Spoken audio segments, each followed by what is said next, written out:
Selamat siang, salam sejahtera untuk kita semua. Perkenalkan, nama saya Anastasia BR Sitorus dengan NIM 23129008. Saya berasal dari program studi pendidikan guru sekolah dasar. Pada hari ini saya akan mempresentasikan diskusi yang telah saya buat dengan materi administrasi peserta didik. Baiklah, saya akan mulai dengan materinya. Baiklah, materi yang pertama itu pengertian administrasi peserta didik, di mana administrasi peserta didik adalah proses pengurusan serta layanan dalam hal yang berkaitan dengan murid di suatu sekolah, mulai dari perencanaan penerimaan murid baru, pembinaan selama murid berada di sekolah, sampai dengan murid menamatkan pendidikannya. Selanjutnya itu mengenai pengertian dan konsep administrasi peserta didik. Ada beberapa pendapat ahli tentang pengertian peserta didik, yaitu sebagai berikut. Yang pertama, menurut Sucipto pada tahun 1991 pada halaman 113, yang dimana administrasi peserta didik adalah proses pengurusan serta layanan dalam hal-hal yang berkaitan dengan murid di suatu sekolah, mulai dari perencanaan penerimaan murid baru, pembinaan selama murid berada di sekolah, sampai dengan murid menamatkan pendidikannya. Yang kedua itu menurut Suharisini pada tahun 2008 halaman 57, yang dimana administrasi siswa dapat sendiri didefinisikan sebagai pencatatan siswa mulai dari proses penerimaan hingga siswa tersebut lulus dari sekolahnya yang disebabkan karena tamat atau sebab lain.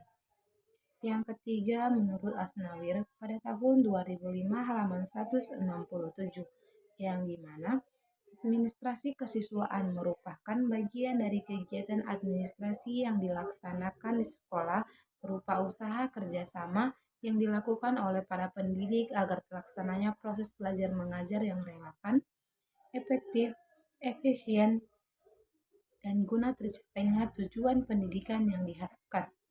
Dari berbagai pendapat di ahli tadi dapat disimpulkan bahwa administrasi pendidikan adalah suatu proses atau kegiatan yang dilakukan terhadap siswa mulai dari perencanaan, penerimaan peserta didik sampai peserta didik menamatkan pendidikannya guna mencapai tujuan pendidikan secara efektif dan efisien.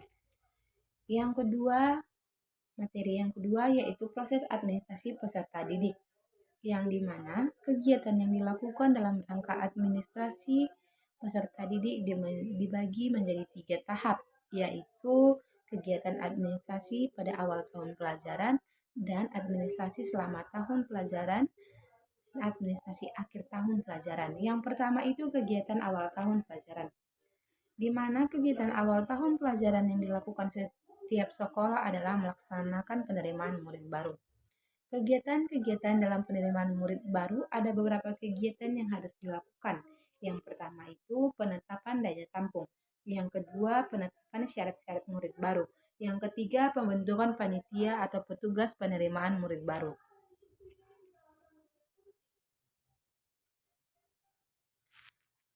Selanjutnya yang kedua, selama tahun pelajaran, yang dimana kegiatan atau langkah lebih lanjut setelah murid diterima di sekolah adalah membina murid tersebut sehingga berkembang kemampuannya secara maksimal sesuai dengan tujuan sekolah. Ada beberapa hal yang dilakukan dalam langkah pembinaan murid ini. Yang pertama itu orientasi untuk murid baru, yang di dalamnya terdapat perkenalan, penjelasan tata tertib sekolah, dan penjelasan tentang fasilitas sekolah. Yang kedua itu peraturan kehadiran murid. Ada beberapa alat yang termasuk di dalamnya, yaitu yang pertama papan absensi harian murid, yang kedua buku absensi harian murid, yang ketiga buku rekapitulasi absensi harian murid sekolah, yang keempat papan rekapitulasi absensi harian murid di sekolah. Selanjutnya yang ketiga promosi mutasi murid, yang dimana di dalamnya terdapat prinsip-prinsip promosi, mutasi, dan prosedur mutasi. Yang keempat tata tertib sekolah, di mana tata tertib sekolah adalah merupakan salah satu alat untuk murid mempraktekkan disiplin di sekolah. Yang kelima, ganjaran dan hukuman. Di mana ganjaran adalah imbalan yang menyenangkan yang diterima murid karena prestasinya dalam berusaha untuk mengerjakan sesuatu. Sedangkan hukuman adalah imbalan yang tidak menyenangkan yang harus diterima murid akibat tingkah laku mereka dinilai sekolah tidak pada tempatnya. Yang ketiga, akhir tahun pelajaran, di mana adapun kegiatan pada akhir tahun pelajaran yaitu pelaksanaan ujian nasional dan ujian akhir semester. Administrasi yang dilakukan berhubungan dengan kegiatan tersebut diantaranya yang pertama pelaksanaan ujian nasional, yang kedua kenaikan kelas. Materi yang ketiga yaitu instrumen administrasi peserta didik atau manual dan elektronik, yang dimana catatan tentang data siswa di sekolah dibedakan menjadi dua jenis.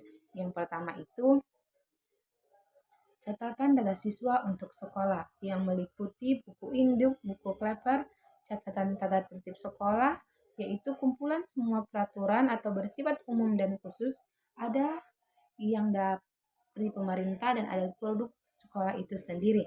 Yang kedua itu catatan siswa untuk masing-masing kelas, yaitu buku kelas yang merupakan cuplikan dari buku induk. Adapun instrumen yang dimaksud antara lain buku induk yang merupakan buku pokok karena di dalamnya memuat semua informasi yang dianggap lengkap mengenai siswa. Selanjutnya itu buku kleper. Buku ini berfungsi untuk membantu buku induk memuat data murid yang penting-penting. Yang ketiga, buku dan daftar keadaan siswa, yang dimana buku ini menggambarkan keadaan jumlah keseluruhan siswa di sekolah. Yang keempat, daftar hadir siswa, yang dimana daftar hadir ini dibuat untuk mengendalikan keaktifan mengikuti kegiatan di sekolah. Yang kelima, file penyimpanan berkas siswa, di mana berkas yang bersifat yang terlepas perlu diaktifkan dengan baik sekolahnya. Materi yang keempat, peran guru dalam administrasi peserta didik, di mana di antara peran guru dalam pengelolaan murid antara lain, yang pertama, guru dapat dilibatkan dalam penerimaan murid baru dengan menunjukkan mereka sebagai panitia penerimaan yang dapat melaksanakan tugas-tugas teknis mulai dari pencatatan penerimaan sampai laporan pelaksanaan tugas. Yang kedua, peranan yang besar dalam masa orientasi dipegang guru kelas 1. Di samping kepala sekolah, tugas guru adalah membuat murid dapat lebih cepat beradaptasi di lingkungan di sekolahnya. Yang ketiga, untuk pengaturan kehadiran murid di kelas. Guru pun mempunyai andil yang besar. Yang keempat itu, guru harus mampu menciptakan suasana yang mendorong timbulnya motivasi murid untuk senantiasa berprestasi tinggi. Yang kelima, guru harus berperan besar dalam menciptakan disiplin sekolah atau kelas yang baik, karena di sekolah merupakan masa pembentukan disiplin yang sangat menentukan untuk masa selanjutnya. Materi yang kelima yaitu tujuan dan fungsi administrasi peserta didik. Tujuan umum administrasi peserta didik yaitu mengatur segala kegiatan yang menyangkut peserta didik di luar kegiatan internasional agar segala kegiatan tersebut bisa menunjukkan proses belajar mengajar mereka di sekolah, sehingga proses belajar mengajar dapat berjalan lancar, tertib, dan teratur, yang pada akhirnya dapat memberikan kondisi terhadap pencapaian tujuan pendidikan peserta didik di sekolah dengan baik.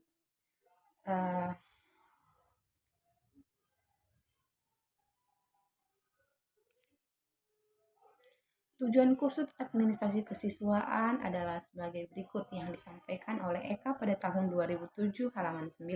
Yang pertama itu meningkatkan pengetahuan, kemampuan dan psikomotor peserta didik. Yang kedua itu menyalurkan dan mengembangkan kemampuan umum atau kecerdasan, bakat dan minat peserta didik. Yang ketiga menyalurkan aspirasi, harapan dan memenuhi kebutuhan peserta didik. Yang keempat, dengan terpenuhinya hal tersebut diharapkan peserta didik dapat mencapai kebahagiaan dan kesejahteraan hidup yang lebih lanjut, dapat belajar dengan baik dan tercapainya cita-cita mereka.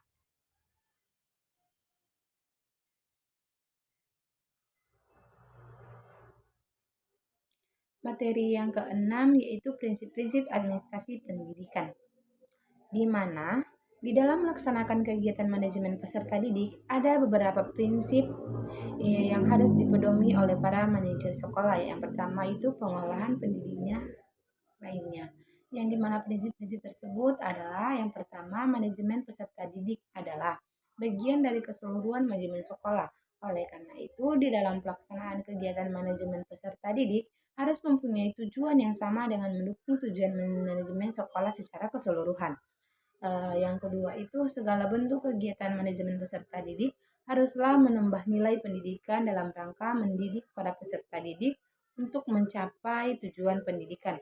Yang ketiga itu kegiatan-kegiatan manajemen peserta didik haruslah diupayakan untuk membina kesatuan dan persatuan di antara para peserta didik yang mempunyai latar belakang yang berbeda, baik dari segi latar belakang keluarga, sosial, budaya, agama, dan ekonomi, maupun dari segi bakat, minat, kemampuan, dan kepribadiannya.